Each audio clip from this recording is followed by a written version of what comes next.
నమస్కారం NIN TV Telugu news కి స్వాగతం. ఎంతమంది కలిసి వచ్చినా ఎంతమంది ఎన్ని కుట్రలు పన్నినా రాష్ట్రంలో మరలా ముఖ్యమంత్రిగా గెలుపొందేది జగన్మోహన్ రెడ్డి గారేనని, కొత్తపేట నియోజకవర్గంలో 4వసారి ఎమ్మెల్యేగా చెర్ల జగ్గిరెడ్డిని గెలిపించుకుంటామని రావులపాలెం మండలం ఓబలంక గ్రామంలో సుమారు 100 ఎస్సీ కుటుంబాలు స్వచ్ఛందంగా వైఎస్ఆర్ కాంగ్రెస్ పార్టీలో చేరారు. పార్టీలో చేరిన అందరినీ కొత్తపేట నియోజకవర్గ వైసీపీ ఎమ్మెల్యే అభ్యర్థి చెర్ల జగ్గిరెడ్డి ఆప్యాయంగా పలకరిస్తూ పార్టీ కండువా కప్పి సాదరంగా పార్టీలోకి ఆహ్వానించారు. ఈ సందర్భంగా పార్టీలో చేరిన వారు మాట్లాడుతూ ముఖ్యమంత్రి జగన్మోహన్ రెడ్డి అవినీతి రహితంగా ప్రతి సంక్షేమ పథకాన్ని అర్హులైన ప్రజలందరికీ గ్రామ సచివాలయ వాలంటరీ వ్యవస్థ ద్వారా నేరుగా ప్రజలు ఇంటి వద్దకే అందించారని, అలాంటి పాలనే ప్రజలు మరలా కోరుకుంటున్నారని, జన్మభూమి కమిటీల ద్వారా కమిషన్లో అవినీతి చేసి హామీలు మాయం చేసేసే తెలుగుదేశం పాలన మాకొద్దు బాబో అంటున్నారని, అధికారం కోసం కూటమి నాయకులు బోటకపు హామీలు కాకమ్మ కబుర్లు చాలానే చెప్తున్నారని, ప్రజలు వారిని నమ్మే పరిస్థితి ఎక్కడా కనిపించడం లేదని అన్నారు.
మీ అందరూ కూడా పార్టీలో సహకరించడానికి రేపు వైఎస్ఆర్ కాంగ్రెస్ పార్టీ మద్దతుగా ఉంటామని ఈరోజు రావడం శుభసూచకం అని చెప్పి సందర్భంగా మీ అందరికీ మనవి చేస్తూ ఉన్నా. ముఖ్యంగా మరి మహనీయుల గురించి మాట్లాడుకుంటే మన భారతదేశంలో అనేక కులాలు మతాలు ఉన్నాయి. స్వాతంత్రం వచ్చిన తర్వాత చాలా ప్రపంచ దేశాలు మన వైపు చూస్తూ ఉన్నాయి. ఇన్ని కులాలు ఉన్నటువంటి దేశంలో వారు స్వాతంత్రం తెచ్చుకున్నా వారిని వారు పాలించుకోలేక వాళ్ళు కొట్టుకు చేస్తారు, మళ్ళీ మనకి అప్పచెప్తారని చెప్పి ప్రపంచ దేశాలన్నీ కూడా మనల్ని వేలెత్తి చూపుతూ మన వైపు చూస్తున్న తరుణంలో ఇక్కడ పుట్టినటువంటి ఒక మహనీయుడు, ప్రపంచ మేధావి డాక్టర్ బాబాసాహెబ్ అంబేద్కర్ గారు ఇచ్చిన రాజ్యాంగం ద్వారా ఈ రోజున మనం గౌరవంగా ప్రపంచంలోనే మనం పాలించుకుంటూ సుమారు 75 సంవత్సరాల నుంచి మేము ఈ రకంగా మేము పాలించుకుంటూ ఉన్నామనేటువంటి నినాదాన్ని ప్రపంచానికి చెప్పి వారికి సమాధానం తగిన రీతిలో చెప్పగలిగాం. చాలామంది వస్తూ ఉంటారు, పోతూ ఉంటారు, కానీ ఎప్పుడు ఉన్నది ever green hero doctor Babasaheb Ambedkar గారు అని చెప్పి ఈ సందర్భంగా మనవి చేస్తున్నా. అందుచేతే నిన్న అంబేద్కర్ గారి యొక్క జయంతి కార్యక్రమంలో ఏదైతే ఎలక్షన్ కమిషన్ నిబంధనల నుండి మరి డీజేలు పెట్టుకోవడానికి లేవంటే రావులపాలెం సిఆర్సీలో అంబేద్కర్ గారి యొక్క జయంతి ఉత్సవాలు పెట్టి నిన్నంతా రచ్చ రంబోలా చేశారు మన కుర్రోళ్ళు అని చెప్పి సందర్భంగా మనం చేస్తూ ఉన్నాం. జగన్మోహన్ రెడ్డి గారు, 2 రాపాక వరప్రసాద్ గారు, 3 శాసనసభ్యుడిగా నేను, మా ముగ్గురు గుర్తు ఫ్యాన్, 4వది వాలంటీర్లు కూడా పోటీ చేస్తూ ఉన్నారు. ఎవరైతే వాలంటీర్లు ఉన్నారో రేపు వారు కూడా నిరూపించుకునేటువంటి సమయం. మీకు 4.5 సంవత్సరాలు మీకు సమయం ఇచ్చి మీ మీద ఎటువంటి ఒత్తిడి కూడా వైఎస్ఆర్ కాంగ్రెస్ పార్టీ నాయకుల నుంచి లేకుండా మీరు కష్టపడి పని చేయాలి అనే ఉద్దేశంతో మీరు పనిచేశారు. ఈరోజు మీకున్నటువంటి 50 కుటుంబాలు 150 ఓట్లు ఉంటాయి. ఎన్ని ఓట్లు మీరు మలుచుకోగలుగుతున్నారో అది మీకు వచ్చే మార్కులు అని చెప్పి సందర్భంగా మనవి చేస్తూ ఆ దిశగా వాలంటీర్లందరూ కూడా పనిచేయాలని ఈ సందర్భంగా మీ అందరినీ కూడా కోరుతూ ఈనాటి కార్యక్రమానికి నన్ను పిలిచిన పెద్దలందరికీ కూడా మళ్ళీ వచ్చేటువంటి మే 13 జరిగేటువంటి ఎన్నికలో మీ అందరూ కూడా మరి ఈ ప్రభుత్వాన్ని ఆశీర్వదించాలని, అలాగే ఒక్క మాట, ఏదైతే గడిచేటువంటి గతంలో ఉన్నటువంటి మాటలు, ఏదైతే రాజకీయ నాయకులు మాట మీద నిలబడారో, ఎప్పుడో ఓట్లు వేయించి వెళ్ళిపోయాడో, మళ్ళీ కనిపించలేదో అని మాట్లాడే పరిస్థితుల నుంచి ఇవాళ మీకు ఇచ్చే సంక్షేమ కార్యక్రమాలు డే టు టైము చెప్పి బ్యాంక్ అకౌంట్లో వేసే నాయకుడు జగన్మోహన్ గారు అని చెప్పి తెలియజేస్తున్నా. అందుచేతే 132 సార్లు జగన్మోహన్ గారు బట్టలు నొక్కితే రేపు గుండెల మీద చెవి వేసుకుని పేద కుటుంబాల్లో మరి మనకి అవసరం వచ్చినప్పుడు ఆయన ఇచ్చిన డబ్బు మనకు ఉపయోగపడిందా లేదా అనేటువంటిది ఒక్కసారి మనం కూడా గుండెల మీద చెయ్యి వేసుకుని ఒక్క నిమిషం నీతిగా బట్టలు 2 సార్లు నొక్కితే ఈ రాష్ట్రంలో జగన్మోహన్ గారి ప్రభుత్వం అలాగే ఇక్కడ నేను గెలుస్తామని ఈ సందర్భంగా మీ అందరికీ కూడా మనవి చేస్తూ, కొంతమంది ఉన్నారు ఇళ్ల స్థలాలు తీసేసుకుని తెలుగుదేశం పార్టీ నాయకులు వారు చెప్తున్నారు మిగిలిన వాళ్ళకి, ఒరే నీకు ఇళ్ల స్థలం రాలేదా, నువ్వు అలాగే ఎటు వెళ్ళకో అలాగే ఉండు, మా ప్రభుత్వం వచ్చేస్తుంది, నేను నీకు ఇచ్చేస్తానని చెప్తున్నాడు. అసలు చెప్పేటువంటి వాడికే మన ఇళ్ల స్థలం మన దగ్గరికి వచ్చి దొడ్డిదారిని వచ్చి ఇళ్ల స్థలం తీసేసుకున్నాడు. అలాగే రైతు భరోసా వచ్చేసింది. మొన్న ఎట్లాగో గ్రామంలో ఒక పెద్ద ఆయన ఎవరైతే ఆ ఊరు పార్టీ ప్రెసిడెంట్గా ఉన్నాడు, నీకు ఏం వచ్చిందో సరే రావయ్యా అని అడిగితే రావట్లా, ఏ వచ్చిందో చూద్దామని మా వాలంటీర్ని అడిగా. 6 లక్షలు ఆ కుటుంబంలో వచ్చింది. మళ్ళీ ఎదురుగుండా జెండా పట్టు తిరిగితే ఎదురుగుండా ఇంటి ఉన్నవాడో పక్కింటివాడో తిడతాడు, 5-6 లక్షలు తినేసి మళ్ళీ ఎలా తిరుగుతున్నాడు అని చెప్పి తిడతారని చెప్పి ఎవరికి చెప్పుకోవట్లా. కాబట్టి మిమ్మల్ని ఓట్లు అడిగే తెలుగుదేశం పార్టీ నాయకులు అడగండి, ఎక్కడ వ్యత్యాసం లేకుండా కడుపు చూసి పనిచేసాం, ఎక్కడ ఎవరు అర్హతుంటే వారికే ఇచ్చాం, కానీ ఆ పార్టీ అనో ఈ పార్టీ అనో వ్యత్యాసాలు చూపించకుండా ఇవాళ పాలన కొనసాగించాం.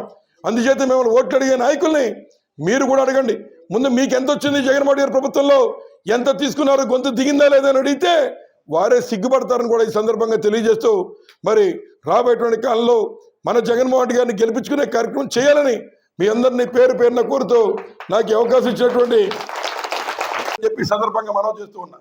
ఆస్తి తగాదాలు ఏవి లేవు, ఇవే ప్రధానమైన కారణాలు ఇతర వర్ణాల వారికి. కాబట్టే జగన్మోహన్ రెడ్డి గారు ఉంటే భవిష్యత్తులో ఈ రకంగానే ఉంటుంది, పేదవాడు మన కింద ఉండడు, మనతో పాటు సమానంగా ఉంటాడు అనేటువంటి భావన కలిగి ఈరోజు పెత్తందారులందరూ మేకవన్నీ పుల్లన్నీ ఏకమవుతున్నాయని ఈ సందర్భంగా మీకు మనవి చేస్తున్న సోదరులారా, రాబోయేటువంటి కాలంలో ఒక మాట మీద రండి, వాస్తవమైన విషయాలే చెప్పాను, ఇందులో రాజకీయం ఏమీ లేదు, మీరు కూడా ఆలోచన చేయగలిగేటువంటి శక్తి ఉన్నటువంటి వారే.